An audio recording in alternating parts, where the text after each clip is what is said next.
Your first cash cow. Previously, you learned about the 6 processes that you are building in your business. In this lesson, you are learning how to develop your first product. To review where you are at now in starting up your business, you are in step 2, create a product or service. This is the first step in building the product development process of your business. As an entrepreneur, it's important to use your valuable time wisely. When you develop a new product or service, you create what's called a minimum viable product. This is a product you create rapidly that will help you get a sense of whether there is a market, that is, customers, for the product. When you don't have anything to sell, it's hard to visualize what your business will look like in a few years when you have a complete line of products and services to sell. This product matrix is a useful way to think about having a complete line of products and services.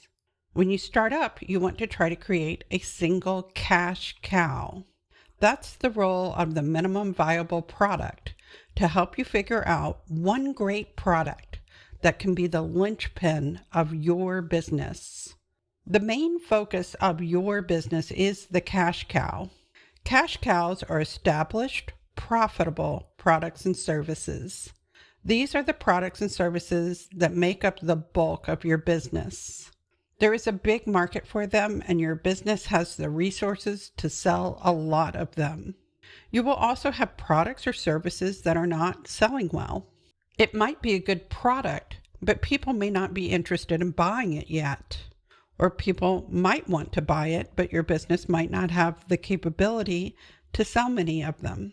The stars are new things that you are rolling out that have the potential to become the next cash cow. These are products or services where there is a big emerging market to them and which you can deliver a lot of. Finally, you will also have some question marks. These are unproven products and services that you don't yet have a strong feel for the market yet, and whether your business can support selling it. When you're making decisions for your startup business, you want to look at the money that your product or service will bring in and how much you will spend to make that money. This is called a break-even analysis. Remember, you are the most important person in your business. Your sweat equity is extremely valuable, worth at least $100 per hour. It's hard to do a realistic break-even analysis with a startup company because you don't know what you will need to spend or how long it will take you to get your first product up and running, what price point you can sell it at, or how many customers will want to buy it. But the math will always work out that the quicker you create a product, the sooner you start becoming profitable. During the time that you are starting up, you need to move fast because you are bringing in no money while you are developing your first product. Looking at these 2 examples above, the first product takes 6 months to develop. Let's say it's a sophisticated product that you can charge $100 for. For the 6 months you are working on it, you are not bringing in any money. That means you are funding the expenses and your own time. You will need 360 sales before you recoup your investment of time. On the other hand, you could make a simpler version of the product more quickly, charge less, and start earning a profit within just 3 months of sales. Another reason to move fast, so you have to sell so much to become profitable. One of the big issues when you break even numbers is a very large assumption that you can find customers at all. Most startup businesses do not, right out of the gate, have even one person waiting to buy their product. So when you look at a break-even analysis for a startup business, you have to factor in that it will take time to go out and find people to buy who are not even aware of your business or what you are creating.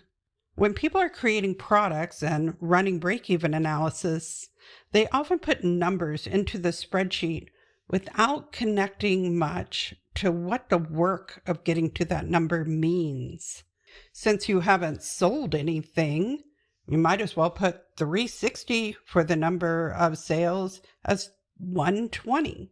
But that's 240 more people that you have to find, connect with, and convince to buy your unproven product or service. I've talked to many people in this situation, and they are always surprised and frustrated with how hard the first sales are. Sales is a skill that has to be learned, and you will be taught that and learning it and supported to create sales in this course. But the first few sales will take time.